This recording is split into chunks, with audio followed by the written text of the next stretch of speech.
my channel, everyone, and I welcome any new viewers to this channel. Today's video, the title is Who are the Gentiles? And a quick reminder that my videos are just nuggets of information I want to get out there. So let me go right into this video, but before I get to the first slide, I just want to give a little background as to why I decided to talk about this. And the reason is because I do find that the word Gentiles is being misused on a global scale. In all the churches, when you hear people use the word Gentiles, they just paint everybody outside of the nation of Israel as Gentiles. And based on the scriptures, that is not accurate. And let me show you what I mean. And I'm going to just quickly go through this. I've got some highlights in there. You can, figure out why I highlight some of this stuff. I don't want to keep the video long. I do highlight it also just because, we're familiar with some of the names. So that you'll find later on why some of this stuff is highlighted. But let me just, and with these videos, just stop it, pause it, do your reading. I don't want to do all of the reading for you.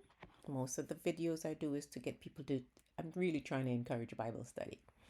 If I can prompt you to do it, that's another reason for the videos.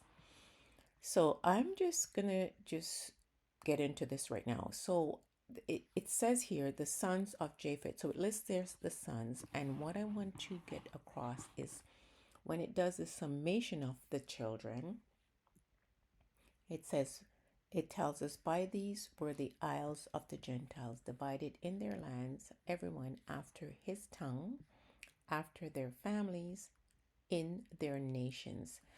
And the word Gentiles is this is where we first get introduced to the word Gentiles. But then it says Gentiles, which then it also used the word nations. So the Gentiles are also nations, right?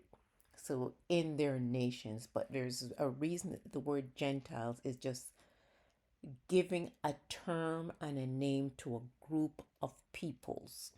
That's what I get when I read this. And you'll see why I say that. I'm going to go into the next son. Because remember, we've got three boys, Shem, Ham, and Japheth. So the table of nations started with Japheth first. The next one it gives us is Ham. And again, highlighted some of these names because they're names that we're familiar with.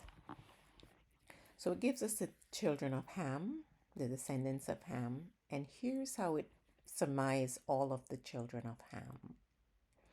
These are the sons of Ham, after their families, after their tongues, in their countries, and in their nations.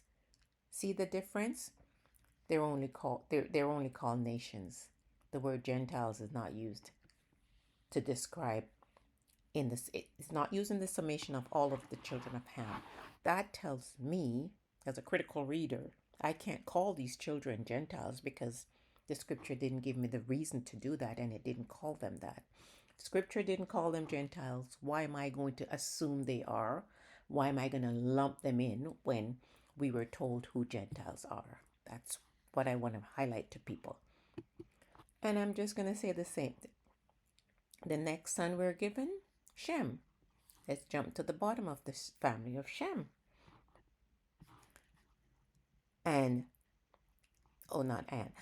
These are the sons of Shem, after their families, after their tongues, in their lands, after their nation. Very similar to how the children of the descendants of Ham were described.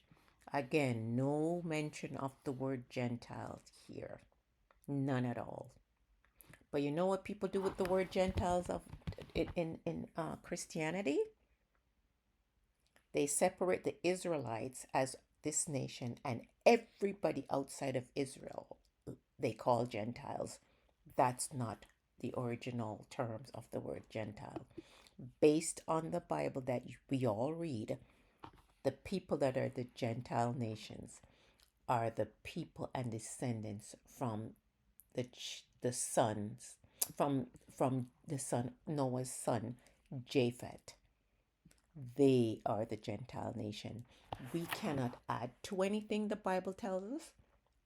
We cannot take away from anything. And that's where I'm going to end this.